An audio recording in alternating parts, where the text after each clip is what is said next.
You know what I watched recently? Was Big Trouble in Little China. Yeah. Oh, yeah. That's a good-ass movie, dude. You like it because it has magic, right? I love magic. I haven't seen it. I haven't seen it since I was a kid. It's good. You should watch it. Have you seen Showdown in Little Tokyo? No. It's a very funny movie. Not even the same movie? No, it's a different movie. It's Brandon Lee and Dolph Lundgren. Are you sure that's not the same movie? It's Brandon Lee and Dolph Lundgren, and they play like Asian task force police on the LAPD. All right, say it. Asian task force. So so like the LAPD has like a section just for dealing Special with Chinese division. just for dealing with Asian criminals. Karate division. Yeah, but there's all this like, I mean, the movie's hilarious, but they get some Yakuza guy, and he's in, and like Dolph Lundgren knows everything about the Asian gangs or whatever.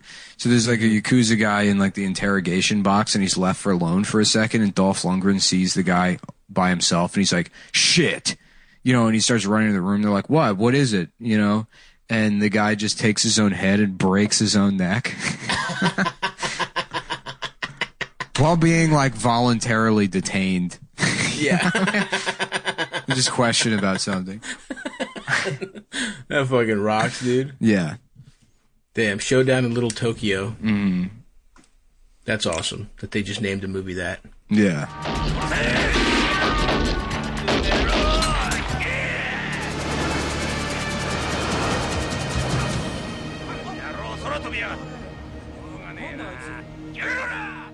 I did most of my movie watching in my life when I was 20, and I remember like getting Papa John's and drinking like 13 beers, being like, man, movies rock. Yeah.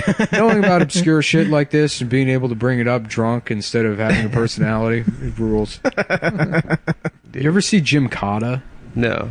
Jim Cotta is this fucking dog shit movie that I would get high and watch and then show other people because it's so bad. Right. And then they would be like, I can't believe how bad this movie is. Right. And I've watched it probably like 15 times. What's you show it to people. Because I would show it to people. It was filmed in the 80s. The premise is, and they took the real life guy from the Olympics who was like the American gold medalist gymnast. And it's supposed to be like a star vehicle for him. But the U.S. government approaches him. He has a different name in the movie. It's like gymnastics karate? Gymnastics karate. Yeah. Oh. Awesome. So the U.S. government approaches him. His assignment, a secret mission for the United States government.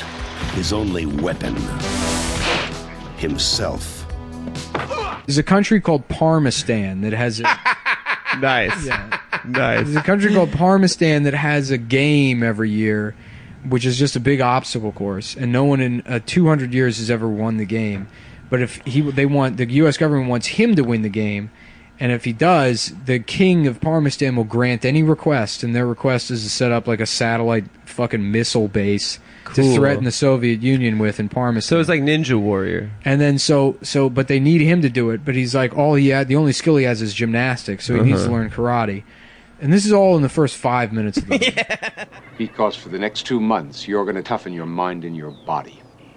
It's going to make your Olympic training look like finger painting.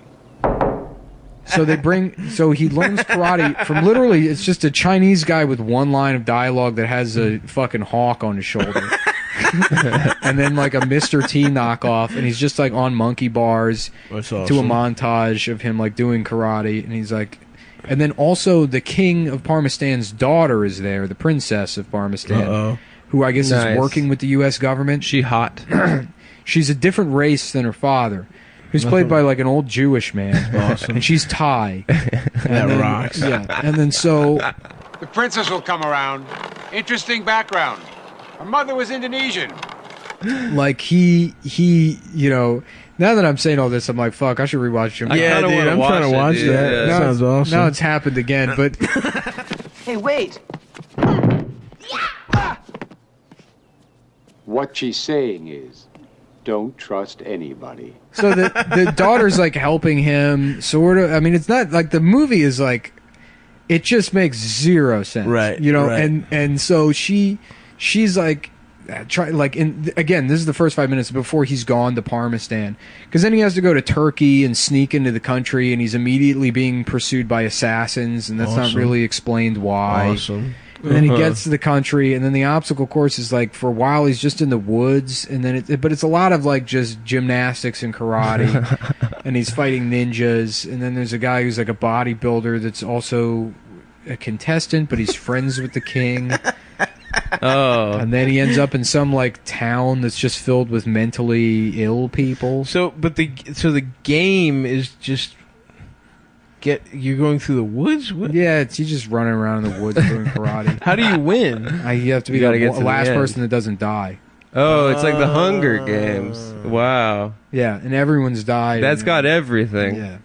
Wow. That sounds awesome. And what was that race car movie we watched? Hold on. When he wins, does he like swerve at the end and ask for something else?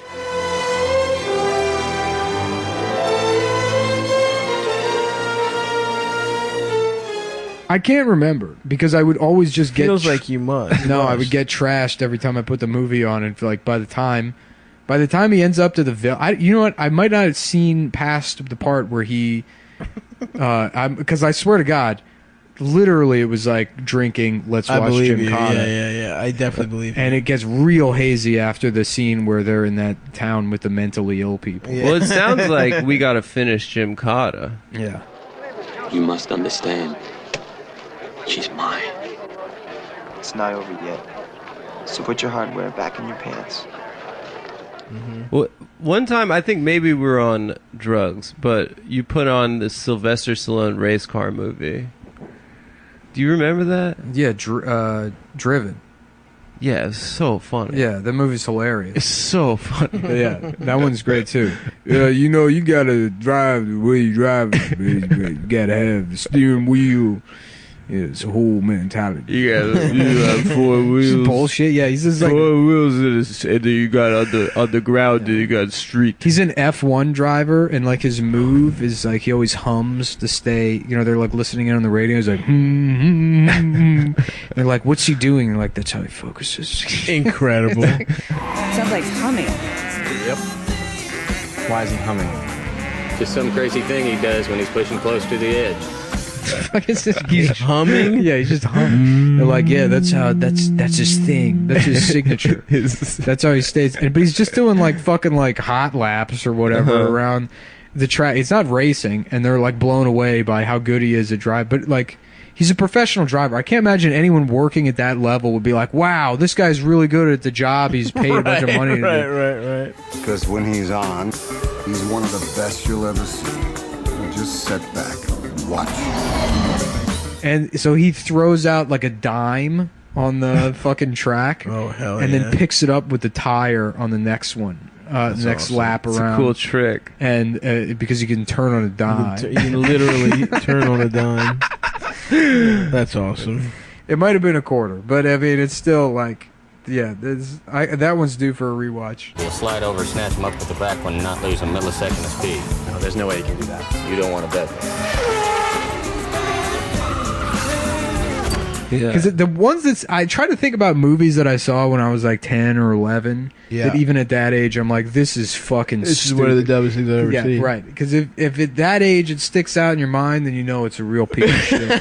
Absolutely, dude. Yeah. Play it out, Jimmy. Play it out. You better win this thing. Win it. Or you're going to look like a damn fool. There's a movie I used to watch too that was almost as dumb as Gymkhana called Inner Zone. It's this like Italian Mad Max clone. Fuck yeah. But then it's also like Stalker kind of. But there's like a fucking forbidden zone that you can't go into. Oh yeah. And this guy has to go into the zone, and then like it opens up at this Russian roulette scene, but it's like this underground cave where people are drinking poison. Hell yeah. It's this game where you just take shots of like maybe it's poison. Maybe there's this guy that's like the best at the drinking poison that game. rocks. And which there's no skill. He just keeps getting lucky. Yeah. Or he's cheating. Yeah, something like that. He's like a bounty hunter, but he has to go into the zone, and then the zone's controlled by these like these monks. But like one's Chinese, one's just like a middle-aged black guy, then it's a white guy, and they all like communicate telepathically. Unite your mental forces together, brothers. That will protect the treasure, which will in turn protect the Interzone. So you just hear them. They don't like their mouths don't move. They just fucking like you just hear VO of them like thinking to each other. That's awesome. I am tired. I feel that my time is almost over. And again, this is another movie I would watch very drunk. So I got details hazy, but I remember one of the monks' names is Panasonic. Panasonic, please come here. I am here, General. Dude, I gotta watch bad movies again. Yeah. I miss it. Life was so much simpler. Oh, you sucked my dick. Just getting very stoned and watching awful movies. Here we go. Here's the plot of Inner Zone. A supernaturally gifted monk, Panasonic, is sent incredible. on a mission by his dying master, General Electric. No, shut up. To protect the Inner Zone, the last fertile region left on a post-apocalyptic Earth. Oh, okay, cool. Against an invading gang of wasteland raiders. Along the way, Panasonic is helped by Swan, a roguish road warrior who seeks a rumored treasure hidden within the Inner Zone, and Tara, an attractive slave girl who Swan falls in love with. The raiders are meanwhile led by Mantis, a female bodybuilder dominatrix, and her sadistic partner, Balkazan. After the defeat of the raiders, Swan locates the treasure, which is revealed to be a fallout shelter turned archive of some of mankind's greatest achievements. Within her various items such as books, sculptures, paintings, along with Panasonic brand video cassette recorder that plays a final message from those who preserve the artifacts before the apocalypse. You've got to be kidding me. No. Is it a tie-in with the Panasonic Corporation? Well, yeah, I mean, that's why the monk's name is Panasonic, because the monks are ancient monks, but they get their names from the bullshit that's in the Fallout. Before the bomb. Yeah. Is there one named Cock Pump? There's a guy named Rabbit Dildo. Yeah. Don't trust anybody, right? Sometimes you just gotta take a chance.